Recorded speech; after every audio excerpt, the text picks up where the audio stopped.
Мен бірге арабат. Бүгін біз видеоларымызды жалғастырамыз. Бүгін біздің видеомыздың кезекті саны бір балаға келіп тіреледі. Әр адамның жаратылысы әртүрлі емес ба? Бірақ кейбір адамдардың ерекше жаратылыстылары да бар.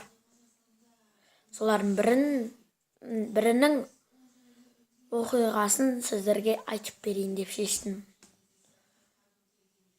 Бұл Эвен деген бала. Бүгін Эвен деген бала туралы айтамыз. Ол баланың тістері осындай жерге дейін жетеді екен, қоян тістері сияқты. Алдыңғы екі тістері де. Ол жиі кездесетін аурумен ауырмайды деген. Жаратылысы ерекше екен. Туылғаннан бері сондай екен ол. Сол тістері Эвенге аузын жабуға, тамақ жеуге кедергі келтіреді екен. Ол ғана болған жоқ Эвеннің қиындықтары. Себебі оның бірге оқитын сыныптастары оны мазақтап, күніге мазақтап, ұрып соғатын екен. Енді киноларда да көрсетеді ондайларды. Кейбіреулеріңіз ойлайтын шығарсыздар, ата-анасы неге ештеңе істемеді деп. Ата-анасы неге істеді. Бірақ тіс дәрігеріне барды олар. Бірақ оның барғанның өзінде тіс дәрігер айтты. Бұның тісі шамадан тыс өсіп кеткен депті. Ол үшін көп ақша керек деген. Бірақ оған ақшалар жетпеген ата-анасын. Сөйтіп ата-анасы үйін залогқа қойғысы келген. Бірақ оның өзінің ақшасы жетпеген.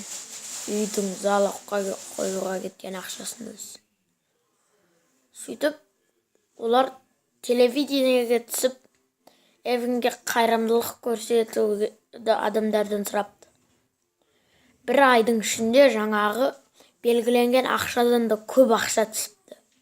Оның жартысына ата-анасы тіс дәрігеріне бару үшін көлік апты. Сөйтіп тіс дәрігері Эвеннің тістерін қысқартыпты жаңағы. Сөйтіп Эвен қазір ешқандай қиындығы жоқ екен. Міне, адамгершіліктің тағы да бір белгісі емес па бұл деген. Сонымен комментарийлерге жауап айдарын бастайық. Қарап отырсам, анашым былай жазып, жүрегім ішіндегі жүрегім, отбасымыз жақсылап таныстырдыңыз, рахмет деп. Енді мен міндетім ол. Айдана Қажымұратовна деген әпкем бар, ол молодец деп жазып, рахмет. Мен сізге ұнап атқандарыма ризамын.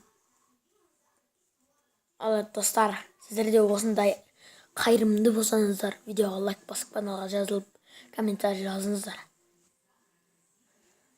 Адамгершілік сіздердің де бойларыңызда бар деп ойлаймын, осындай қайырымдылықпен. Сау болыңыздар.